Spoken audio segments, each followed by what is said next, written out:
എൻ്റെ ഭഗവാനോടുള്ള ഭക്തി എനിക്ക് എത്രത്തോളം ഉണ്ടെന്ന് അറിയാനായിട്ട് 21 വർഷമെടുത്തു. കാരണം ഒരു 12 വയസ്സുള്ള ഒരു കുട്ടി, ആ കുട്ടിക്ക് എത്രത്തോളം തൻ്റെ ഭഗവാനെ കുറിച്ച് അറിയാൻ പറ്റുമെന്ന് അറിയില്ല.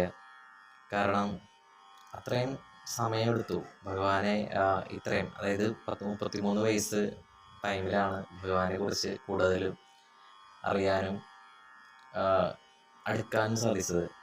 കാരണം എൻ്റെ മകൾ വന്നതിന് ശേഷമാണ് ഭഗവാനിലേക്ക് കൂടുതലും അടുക്കാനായിട്ടുള്ള കാരണങ്ങൾ ഉണ്ടായത്. ഞാൻ വിചാരിക്കുകയാണ്, നമ്മുടെ ഭൂമിയിലെ വൈകുണ്ഠം എന്ന് പറയുന്ന നമ്മുടെ ഗുരുവായൂരിലേക്ക് എത്താനായിട്ട് ഇത്രയും വർഷം എനിക്കെടുത്തെങ്കിൽ അത് ഞാൻ ചെയ്തു കൂട്ടിയിട്ടുള്ള അല്ലെങ്കിൽ മുൻജന്മത്തിൽ ഞാൻ ചെയ്തു കൂട്ടിയിട്ടുള്ള എൻ്റെ കർമ്മദോഷത്തിൻ്റെ ഫലമായിരിക്കാം ഒരുപക്ഷെ. ഭഗവാനോടുള്ള എൻ്റെ സ്നേഹം, പ്രണയം എത്രത്തോളം ഉണ്ടെന്ന് അറിയാനായിട്ട് ഇത്രയും കാലങ്ങളെടുത്തു.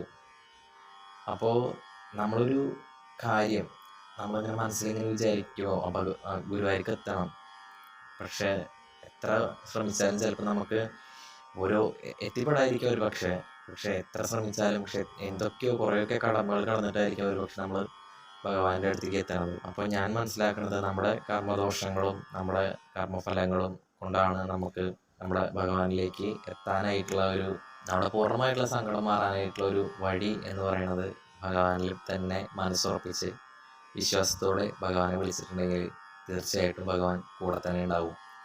ഹരേ കൃഷ്ണ.